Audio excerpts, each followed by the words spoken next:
अस्सलाम वालेकुम, मैं हूं शम्स तबरेज़ आसमी और मेरे साथ हैं all India United democratic front के जनरल सेक्रेटरी एडवोकेट अमीनुल इस्लाम साहब।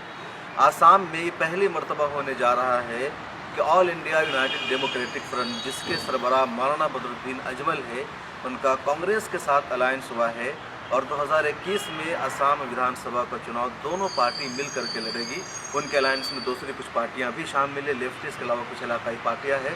लेकिन अपने आप में एक तारीखी मौका है कि केरला के बाद, केरला में जिस तरीके से मुस्लिम लीग और कांग्रेस का अलायंस होता है, एक मुस्लिम लीडरशिप वाली पार्टियां हैं, उसके बाद आसाम हिंदुस्तान का दूसरा स्टेट बनने जा रहा है जहां कोई भी मुस्लिम लीडरशिप वाली पार्टी कांग्रेस के साथ अलायंस करके विधानसभा का चुनाव लड़ने जा रही है। पहले भी कई मरतबा अलायंस की बातचीत हुई लेकिन कामयाबी नहीं मिल सकी। बहरहाल 2021 में एक नई तारीख रकम होने जा रही है और हमारे साथ हैं AIUDF के जनरल सेक्रेटरी जनाब अमीनुल इस्लाम साहब। अमीनुल इस्लाम साहब, मिला टाइम्स में खुशामदीद। सबसे पहले तो हम यही जानना चाहेंगे कि कांग्रेस के साथ आपका ये अलायंस कैसे मुमकिन हो पाया और कैसे आप लोगों ने ये बाजी मारी? देखिए, बात ऐसा है कि कांग्रेस भी अभी पहले जैसा पार्टी नहीं थे। कांग्रेस का भी MLA बहुत कम हो गया और अभी बीजेपी जितना एजेंडा देके वहाँ में आया था, जो एजेंडा देके आया था और जो जिस तरह से काम वो लोग कर रहे हैं आसाम में, तो हम लोग देखते हैं वो पीपल्स के अगेंस्ट में है, वो कॉमन पीपल के अगेंस्ट में है। असम का हर चीज़, जो अभी वो एयरपोर्ट बिक रहा है, वो वेलफील्ड, असम का सबसे बड़ा वेलफील्ड है, वो वेलफील्ड बिक रहा है वो लोग। काल भी NRL का 26,000 करोड़ का तय हुआ है।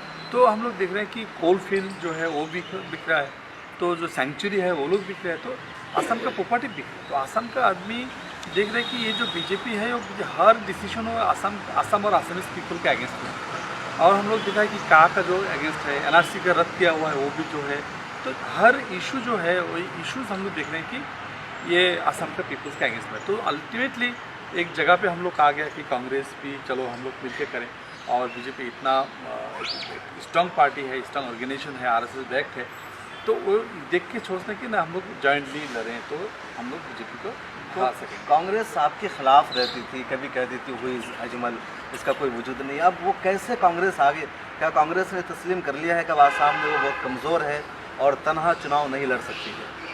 देखिए, बात ऐसे लड़ तो सकती है, मैं ये नहीं बोलूँगा कि कांग्रेस नहीं लड़ सकते हैं, लेकिन ये जो एजेंडा है कि हम लोग को गवर्नमेंट लाना है और ये एंटी असमीज पीपल जो गवर्नमेंट जो है इसको हटाना है, इसके लिए हम लोग एक कॉमन एक जगह पे आ गया कि चलो हम लोग छोटे छोटे जितना पार्टी है, लेफ्ट का जो CPI, CPIM, CPI-ML, तीन पार्टी हैं, कोई लोकल जो अदर इतनी ग्रुप्स है और लोकल जो छोटा छोटा पार्टी है, ये सब मिला के हम लोग डिक्लेयर किया हम लोग करेंगे। तो कितनी सीटें आपको मिलने जा रही हैं? देखिए, गवर्नमेंट हम लोग आराम से करेंगे।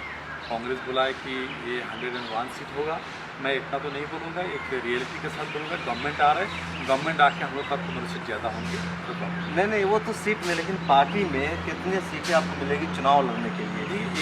ये हम लोग एक, देखिए, हम लोग सीट तय करने से पहले हम लोग अलायंस डिक्लेयर करें। इसका मतलब ये है कि हम लोग सीट को लेकर रिजिड नहीं है, कांग्रेस भी सीट को लेकर रिजिड नहीं है। कुछ आप लोगों ने मनसूबा बनाया हुआ है, कितनी सीटें डिमांड होगी आपकी, हम इतनी सीटों पर चुनाव लड़ेंगे, इतना चाहिए? ये हम लोग जब टेबल तक पे बैठेंगे, सब जो पार्टी हम लोग एक साथ में बैठेंगे, किस पे किसको आधार है, किसके स्ट्रॉन्ग है ऑर्गेनाइजेशन से, तो उसको देख के तय करेंगे। एक एटीट्यूड और ऐसा होगा कि हम लोग सेक्रीफाइस के एटीट्यूड लेंगे और गिव एंड टेक पॉलिसी, ठीक है भाई ये तुम लोग ले लो या हम लोग ले, मिल बैठ के बात के करेंगे। इसको लेकर हम लोग कोई पार्टी रिजिड नहीं है, मिला के। अभी इस पर बातचीत नहीं है, सीट शेयरिंग का कोई मामला नहीं? सीट शेयरिंग के लेकर अभी तक कोई बातचीत नहीं है। और क्या एजेंडा में शामिल है? मान लीजिए अगर सरकार बन जाती है अलायंस की, तो इस वक्त चूँकि AIUDF कांग्रेस के बाद दूसरी सबसे बड़ी पार्टी होगी अलायंस में, सेकंड लार्जेस्ट पार्टी होगी, तो क्या एजेंडा होगा? डिप्टी CM चाहिए, कुछ मिनिस्ट्री, कुछ? देखिए, ये सब हम लोग मिनिस्ट्री, हम लोग पहले बोल दिया कि हम लोग को चीफ मिनिस्टर नहीं चाहिए। हम लोग क्लियरली बोला कि हम लोग को चीफ मिनिस्टर नहीं चाहिए, और वो सब चीफ मिनिस्टर के लिए नहीं आए।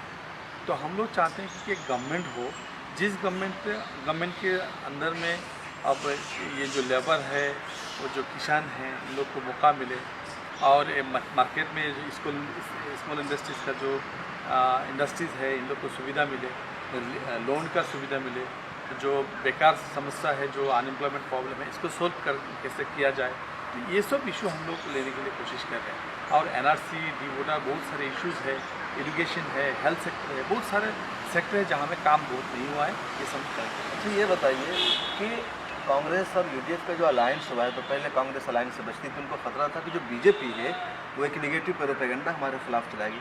तो क्या इस चुनाव में भी बीजेपी ऐसा करेगी कि यूडीएफ से जोड़ करके हिंदू वोटरों को कांग्रेस से ख़त्म करने की, हटाने की कोशिश होगी, या ये एजेंडा कामयाब हो पाएगा उनका? हाँ, ये तो बीजेपी ने शुरू कर दिया कि ऐसा एजेंडा कि वो मुस्लिम पार्टी से मिले हैं, ये लोग पाकिस्तान प्रो पाकिस्तानी हैं, ऐसे कुछ हाँ। एजेंडा छोड़ रहा है, लेकिन पब्लिक का बीच में प्रॉब्लम है। अच्छा, एनआरसी का जो मसला है या डी वोटर का मसला है, तो उससे चुनाव में आप लोगों को फ़ायदा होने का इम्कान है या नुकसान?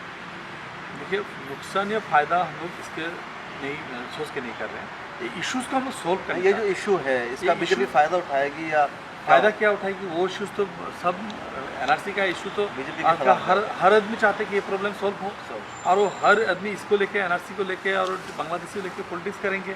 वंस फॉर ऑल सोल्व होना चाहिए, ये तो हर पार्टी मांगता है। अच्छा, बंगाल विधानसभा का भी चुनाव है, करीब भी है, तो क्या बंगाल में एआईयूडीएफ का कुछ इंटरेस्ट है, कुछ उम्मीदवार खड़े करने के या नहीं? हाँ, पहले हमारा वहाँ में विंग्स थे, स्ट्रॉन्ग थे, लेकिन हम लोग के एक बात क्लियर है कि हमारा जो कोर कमेटी है और जनरल काउंसिल में मीटिंग में हमने तय कर लिया कि हम लोग इस बार बाहर में नहीं जाएंगे, दूसरा में नहीं जाएंगे।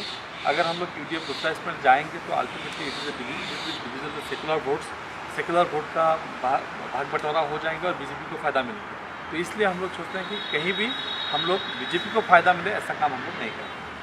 तो ये हैं एडवोकेट अमीनुल इस्लाम साहब, all India United democratic front के जनरल सेक्रेटरी हैं, जिनका साफ कहना है कि एआईयूडीएफ आसाम में रहेगी, इस वक्त आसाम से बाहर नहीं जाएगी, क्योंकि बीजेपी को फ़ायदा नहीं पहुंचाना चाहते हैं, सेकुलर वोट की तकसीम नहीं करना चाहते हैं। और जो सबसे अहम बात है, सबसे बड़ी खबर है, एक तारीख रकम हुई है कि कांग्रेस अब एआईयूडीएफ के साथ मिल करके 2021 आसाम विधानसभा का चुनाव लड़ने जा रही है। सीटों की जो शेयरिंग का मसला है वो अभी बाकी है, किन किन मामलों पर आगे बातचीत होगी अभी बाकी है, लेकिन अलायंस फाइनल हो चुका है, सारे लीडर से बात कह चुके हैं, यही सबसे बड़ी खबर है। अब अप्रैल मई में मेरे ख्याल में चुनाव होना है, रिजल्ट आएगा, किसकी हार होगी किसकी जीत होगी आने वाला वक्त बताएगा।